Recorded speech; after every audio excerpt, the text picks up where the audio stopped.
Pace bene, masih di mea culpa. Apakah ini Christian fobia? Sebuah pertanyaan ya. Kemarin-kemarin itu kalau melihat salib di palang merah, bahaya juga. Melihat salib di rumah sakit bisa persoalan. Naik-naik ke puncak gunung persoalan juga. Balonku ada 5 juga bersoalan dengan kekristenan. Jangan-jangan ini fobia, Christian fobia. Nah, saya mencoba mencari tahu sebenarnya apa penyebab fobia sehingga bisa muncul. Pertama dikatakan di sini fobia adalah ketakutan irasional terhadap sesuatu. Tidak masuk akal kan? Naik-naik ke puncak gunung malah persoalan kekristenan. Nah ini jangan-jangan ini fobia. Ini masih dugaan ya. Misalnya terhadap binatang, buah, sayur, situasi hingga objek tertentu, agama. Di luar di barat ada Islamofobia. Tetapi jangan samakan Islamofobia dengan Kristianfobia ini. Islamofobia di luar terjadi bagi orang-orang yang sekular. Bukan atas nama agama sesuatu mengatakan Islamofobia. Katakanlah misalnya atau Hindu atau Buddha atau Katolik mengatakan Islamofobia. Tetapi society, masyarakat mengatakan itu. Nah, kalau kita datang ke wilayah kita ini, Kristianofobia kalau bisa dikatakan itu disuarakan oleh agama tertentu dalam komunitas-komunitas tertentu. Dan rasa takut ini bukan hanya membuat pengidapnya menghindari objek tertentu. Dan bisa juga mengalami gejala fisik saat menghadapi objek yang ditakuti. Nah, apakah kalau melihat kita yang Kristen rasanya ingin lari saja, menjadi stres, menjadi gelisah. Gejala fisik yang mungkin ditunjukkan adalah keringat dingin, sesak nafas, pucat, cemas, hingga kehilangan kesadaran. Apakah sudah sampai ke sini? Kristianfobia itu. Kalau melihat cemara, oh ini Kristen, ini anti.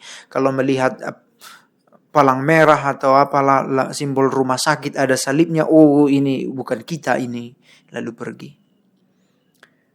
Umumnya dialami secara umum oleh manusia remaja, anak-anak pun ada, hingga memasuki usia lebih dari 30 tahun.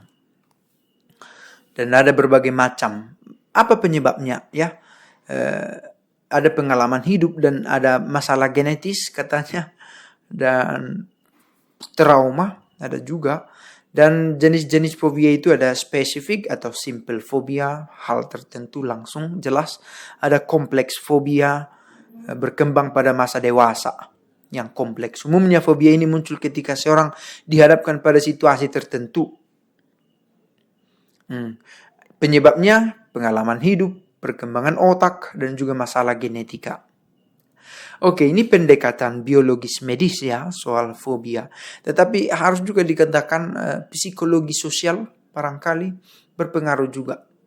Kecemasan-kecemasan yang dimunculkan satu orang, kalau itu kecemasan atau opini-opini yang dibangun oleh kelompok tertentu atas alasan politis dibangun dan diserap begitu saja oleh orang-orang yang lugu, yang naif, yang dengan polos menangkap informasi itu sebagai kebenaran. Padahal ini digelindingkan oleh orang-orang yang memiliki kepentingan politis. Untuk mencari persoalan lah, untuk tampil sebagai hero, pahlawan di tengah masyarakat, untuk menguatkan identitas lah, macam-macam. Nah, ini masih diskusi lebih panjang. Mudah-mudahan untuk membahas ini ya. Mudah-mudahan saya salah bahwa ini bukan Kristianfobia. Nah, ini pendekatannya lebih ke neuroscientific. Maka apakah kita juga sedang hidup dalam situasi di mana ada orang di sekitar kita dengan Kristianfobia? Jangan-jangan kalau orang melihat saya nanti pakai salib, orang langsung meninggalkan saya karena saya pakai salib. Kalau saya membuat tanda salib di satu kedai makan, mungkin saya akan kehilangan teman atau tidak lagi didekati. Apakah sampai pada level itu? Orang cemas karena saya Kristen. Dan kalau sampai itu terjadi, saya pikir itu satu kemunduran dalam peradaban.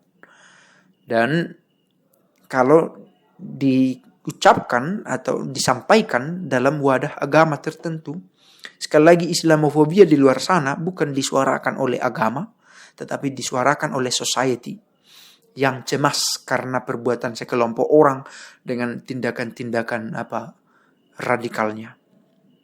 Tetapi kita di sini tidak ada radikal, tidak ada yang mencemaskan, tetapi muncul isu-isu kristenisasi atau apalah yang malah disebut mengganggu dari pihak Kristen, padahal tidak ada persoalan. Pace bene.